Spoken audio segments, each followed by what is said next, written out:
looks like she listens to like Slayer. You know what I mean? Like she looks like Rain and Blood is like tattooed on her knuckles. So I'm like, she's never gonna hear it. We're safe. This is great. I can go back to this place later, and she won't be like, oh, hey, weirdo who wrote a song about me. So then, fast forward, I'm doing an interview with USA Today, and the guy's real psyched. And so this girl used to wear a vintage Van Halen t-shirt. And I tried to fit Girl in the vintage Van Halen 1984 concert t-shirt into the song, and it was just a little too much. So I used creative license, and I decided she looked like the kind of person who would like the Kinks, right? Because the Kinks were kind of 60s, 70s, punky, little shit. She looked like she didn't take any stuff, guff, you take a guff. And so it's Girl in the Kinks shirt. So the song's now called Girl in the Kinks shirt. The record comes out, USA Today called to do an interview, and the guy says, I love Girl in the Kinks shirt, tell me the story. And I said, okay, very nice gentleman. And I told him the story I just told you, and then I might have given him the name and address of the place. Like I'm Yelp, right? Like I'm just like, if you're ever in San Francisco. So then he doesn't Yelp me, you know, he writes about it and he posts it in the USA Today. So in the USA Today article talks about this waitress and then where she works. Awesome. So I'm thinking to myself, well, she doesn't look like a USA Today type. You know, she's more like Guns and Ammo.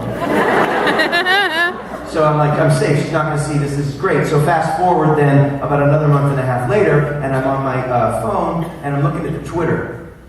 You know the Twitter? I'm looking at the Twitter. Sounds so bad. I'm real famous, so it's just like Justin Bieber all the Twitter from people. So I'm searching through, and I see this one, and this woman's like, hey, Matt Nathanson, I'm in San Francisco, and I'm doing a tour of the city using your lyrics on the new record as a map, because my new record is very San Francisco focused. So she's like, look, and here's the first one, I'm at Chrissy Field, just like in Annie's Always Waiting, that song we just played. She's like, look, I'm at Chrissy Field, like the song.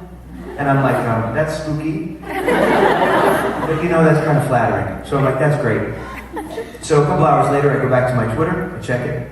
Another couple, hey, look at me, I'm at 9th and Irving. Look at me, I'm in, you know. End of the day, I'm like, I'm gonna see where that crazy lady is. Thinking, I hope to God she's not in my backyard. I don't know what the lyrics spoke to her. People like Judas Priest, they kill yourself. So I pick up the phone, Twitter. Hey Matt Nathanson, look who we found.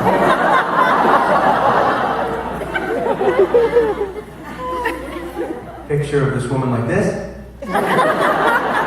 Arm around the waitress. And the waitress is like this, I should have known.